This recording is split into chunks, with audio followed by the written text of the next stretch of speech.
या 5 गोष्टी धुरंधर मध्ये चुकीच्या दाखवल्यात. धुरंधर बघितला, चांगला वाटला ना? पण एक गोष्ट सांगू का, सिनेमात जे दाखवलंय ते आणि रियालिटी मध्ये जे घडलंय ते मॅचच होत नाहीये. सिनेमात डायरेक्टरने लय हुशारीनं क्रेडिट मोदींच्या नावावर खपवलंय, पण या सगळ्या ऑपरेशनचं खरं क्रेडिट कुणाला जायला हवं माहितीये? थांबा सांगते. टाइमलाईन सकट. धुरंधरचा पार्ट 1. हमजा पाकिस्तानात गेला कधी? 2004 साली. तेव्हा देशात कुणाचं सरकार होतं? भाजपचं नाही, काँग्रेसचं. आणि पंतप्रधान कोण होते? डॉक्टर मनमोहन सिंग. म्हणजे हमजाला पाकिस्तानात पाठवण्याचा निर्णय आपण मनमोहन सिंगांच्या काळातला होता असं म्हणू शकतो. आता रेहमान डकेत मेला कधी? 2009 साली. त्याला भारताने मारलं का? तर नाही, कराची पोलिसांनी SP चौधरी असलम यांच्या टीमने मारलं, ते सुद्धा एन्काउंटर मध्ये.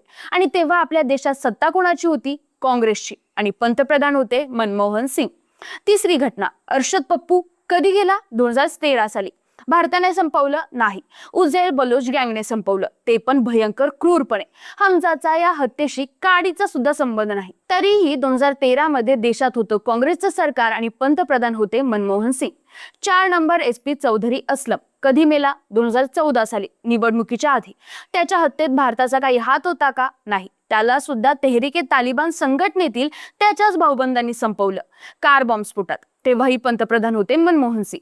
मेजर इक्बाल म्हणजे इलियास काश्मीरी मेला कधी? 2011 साली. भारताने संपवलं? अजिबात नाही, अमेरिकेच्या ड्रोन स्ट्राईक मध्ये तो मारला गेला. आणि 2011 मध्ये देशात सरकार होतं काँग्रेसचं आणि PM होते Manmohan Singh.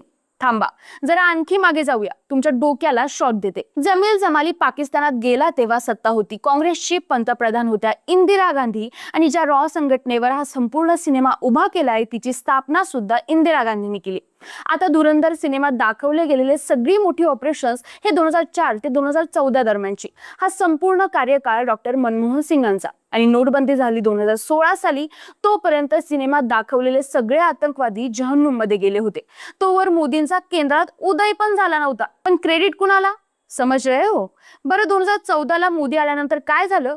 Uri, Pulwama, church street bomb स्फोट, गुरुदासपूर, अमरनाथ, पूंछ, राजौरी, कोकरनाग, रियासी बस हल्ला, पहलगाम, कितीतरी आतंकवादी हल्ले.